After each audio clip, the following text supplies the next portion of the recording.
What's up, ladies and gentlemen? This is the Knights of Horror. Anthony here, bringing you another video. But today I want to bring you my top 10 favorite horror movies of 2017. Bear with me, guys. I only have 5 of them and then 4 honorable mentions. So without further ado, let's get this video started. Good evening.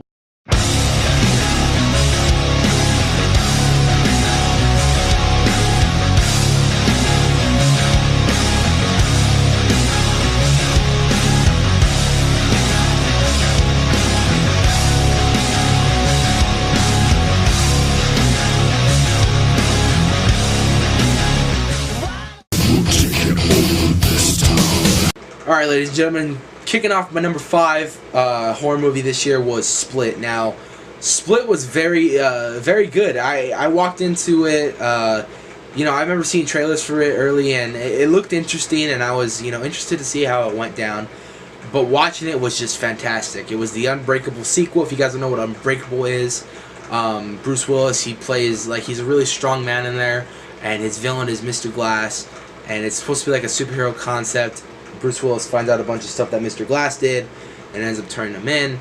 But we find out at the end of Split that, you know, the guy, James McAvoy's character, Bruce Willis sees him on TV and realizes that, you know, there's more people like Mr. Glass and stuff. So it was just awesome because we got to see this new universe that they're starting up. It took them a long time to start up, but they're starting up, and they are working on the sequel to this movie now. Should be good.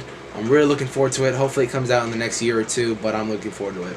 Number 4 is going to go out to The Babysitter. Now, this movie, I remember watching trailers for like a week or two before the movie actually came out on Netflix, and I was really interested to see what it was like because, honestly, it was like a comedy horror movie that, and you don't see a lot of those movies nowadays, but, you know, this one was good. You know, it was about the babysitter.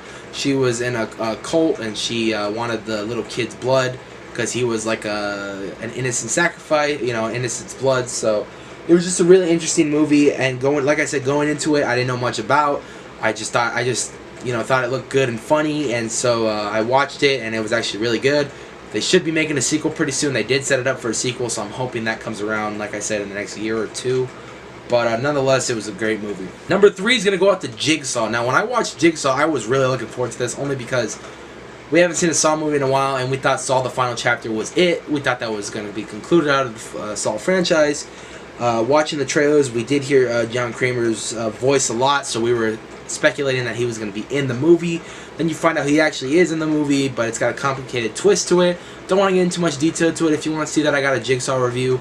Go check it out on my channel. But nonetheless, Jigsaw was such a good movie. It had all the aspects of a good Saw movie. You know, the gore, the traps, you know, the storyline, the plot twist, everything. It was just really good, and I enjoyed it. Number 2 is going to be Happy Death Day. Now, I first heard about Happy Death Day when they announced it in the Universal Studios Halloween Horror Nights 2017 Maze with the Horrors of Blumhouse. I didn't know much about this movie going into the maze, so I watched the trailer before I went into the maze. And I think after I went to the event, it was like 2 or 3 weeks, and the movie finally came out, and I went to go see it. But going into the maze, I only had seen the trailer, and it was like Groundhog Day, where she lives the same day over and over, but someone keeps killing her, and she's got to find out who her killer is, which we ended up finding out. It's another plot twist, but nonetheless, it was just a really good movie, and I enjoyed it. And I honestly, like, they need to make more movies like that because Blumhouse is literally on a roll as of late. But yeah, nonetheless, Happy Death Day was really good, and it just had one of the best plot twists ever. I went into it hoping for one thing, walked out like I was so surprised of how good it was. Before we get to number 1, I'm going to name some honorable mentions. Alien Covenant. Alien Covenant was pretty good. It continues off the Prometheus storyline. If you guys haven't seen Prometheus, watch that, then watch Alien Covenant. Sadly, we're not getting the 3rd one, only because I heard Fox had plans to do one, but I guess Alien Covenant didn't do as good in the box office as they thought it would, so they totally canceled any plans doing a 3rd Alien Prometheus series movie. So we won't get to see a lot of the alien aspects of how they were born and stuff. But yeah. Number 2 out of the honorable mentions is Get Out. Now, if you guys weren't familiar with Get Out, that was a really good horror movie. this year alone because it's got such great reviews. Jordan Peele made it, so out of Key and Peele, so that was really interesting to see what he can actually do on a serious note. If you guys haven't seen that movie, or if you guys don't really care for it, there's a guy on YouTube, Foundflix, he explains the ending and explains the entire movie. I watched the Foundflix video first, and then I actually watched the movie alone. Get Out was such an interesting movie to me, and I suggest you guys go watch it.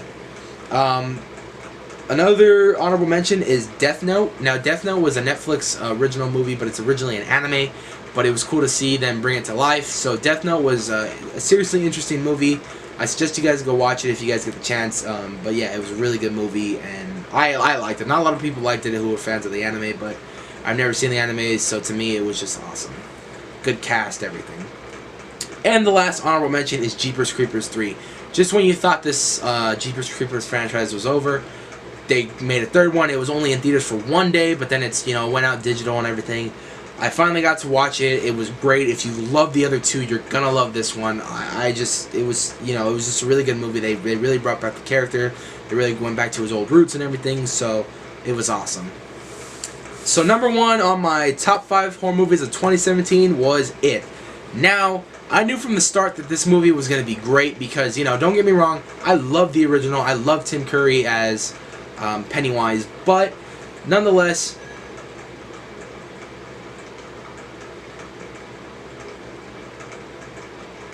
sorry, I thought I just heard something right now. It scared the shit out of me. But nonetheless, it was just a great movie all in all. Pennywise is just an awesome character, in my opinion, and in the books, it was just really good. Yeah, so they made this movie more accurate to the actual book because they had more rights to do it because this was a movie, so this was actually going to be rated R and everything, so this movie was just good in general. 2017 was honestly a pretty good year for horror. I'm looking forward to seeing what starts off 2018 with Insidious Chapter 4, and to go on from there to see what 2018 brings in horror. But guys, thanks for watching this video. I'm hoping you guys liked my top 5 videos, or my top 5 horror movies of 2017. What did you guys like in 2017? What were your favorite horror movies in 2017? Leave them in the comments below. I always look at the comments. I always reply to your guys' comments. But other than that, guys, this is Anthony from the Knights of Horror, and I hope you guys enjoyed this video. Make sure to tune in next time. I don't know what the next video will be, but it'll probably be something you guys enjoy. See you guys later.